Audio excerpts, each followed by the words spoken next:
Κυρίες και κύριοι, σας καλωσορίζουμε στο 4ο Διεθνές Μαθητικό Συνέδριο της Ελεμασίν που διεξάγεται εδώ, στην ιστορική πόλη της Πάδοβας.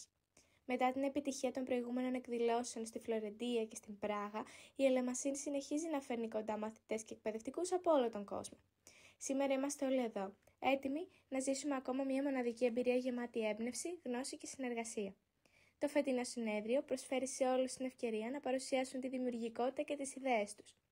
Με προσεκτικά επιλεγμένα θέματα, κάθε ομάδα παρουσιάζει τη δουλειά της, ακολουθώντας τα υψηλά πρότυπα που έχει θέσει η Ελεμασίν. Το θέμα που επιλέξαμε να παρουσιάσουμε σήμερα αφορά τις μεγαλύτερες ιταλικές εκκλησίες.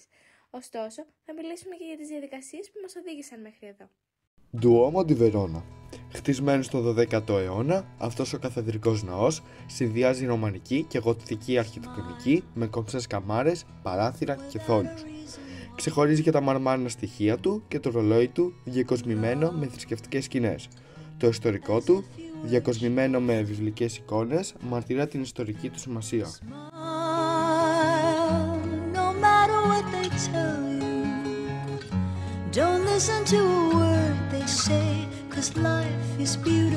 Μαντόνα ντελα Κορώνα. Χτισμένο τον 14ο αιώνα, αυτό το προσκύνημα συνδυάζει φυσικά τοπία και ανθρώπινη δημιουργία. Αφιερωμένο στην Παναγία, φιλοξενεί τη θαυματουργή εικόνα της και αποτελεί σημαντικό κέντρο θρησκευτικής λατρείας.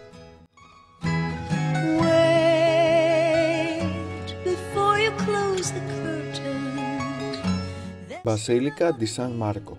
Χτισμένη τον 9ο αιώνα, συνδυάζει βυζαντινά, ρωμανικά και ισλαμικά αρχιτεκτονικά στοιχεία. Αφιερωμένη στον Άγιο Μάρκο τον Ευαγγελιστή, διαθέτει πλούσιες διακοσμήσεις, περίτεχνα μοσαϊκά και πολύτιμα έργα τέχνης, καθιστώντας την ένα από τα πιο εμβλητικά αξιοθέατα της Βενετίας.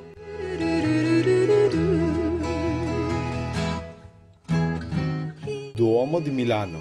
Κατασκευασμένος από το 14ο έως τον 19ο αιώνα, αυτό το γοτθικό αριστούργημα είναι αφιερωμένο στην Παναγία.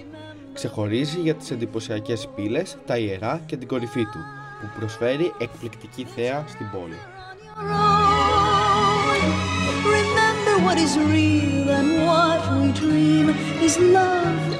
Μπασίλικα ντι Σαντ'Αντόνιο. Χτισμένη τον 14ο αιώνα, συνδυάζει ρωμανικό και γοτθικό στυλ. Είναι γνωστή για τα έργα τέχνης που φιλοξενεί και για το ιερό του Αγίου Αντωνίου, το οποίο προσελκύει προσκυνητές από όλο τον κόσμο.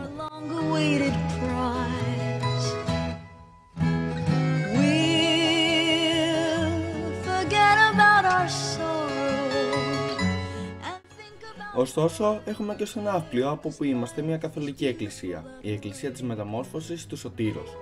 Η Εκκλησία της Μεταμόρφωσης διαθέτει χαμηλό ημισφαιρικό τρούλο και είναι προσανατολισμένη προς τη Μέκα, καθώς αρχικά χρησιμοποιήθηκε ως τέμενος. Στο ιστορικό του ξεχωρίζει η ξύλινη αψίδα του Ρε, που θυμίζει πρόσωψη αρχαίου ναού και είναι διακοσμημένη με ονόματα φιλελλήνων.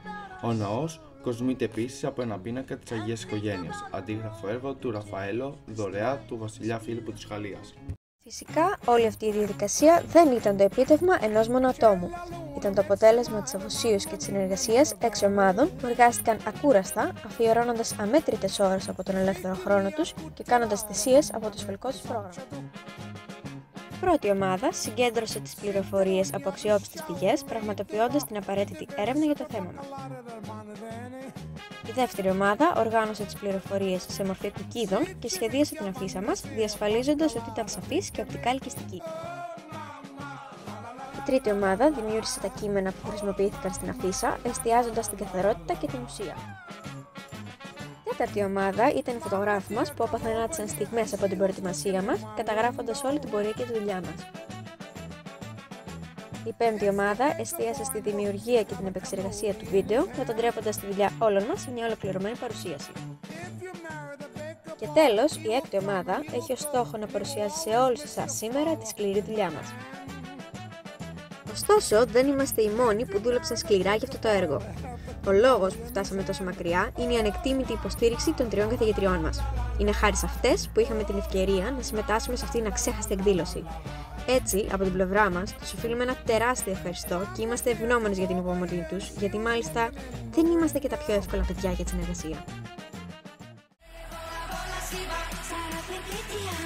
Όμως, το καλύτερο κομμάτι αυτής της διαδρομής, χωρίς καμία αμφιβολία, ήταν όλες οι όμορφες και αστείες στιγμές όπου περάσαμε μαζί σαν ομάδα.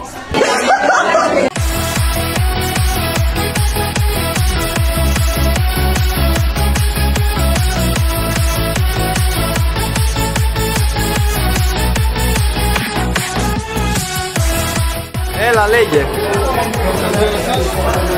Στούσαμε να ξυπάει την Ιταλία.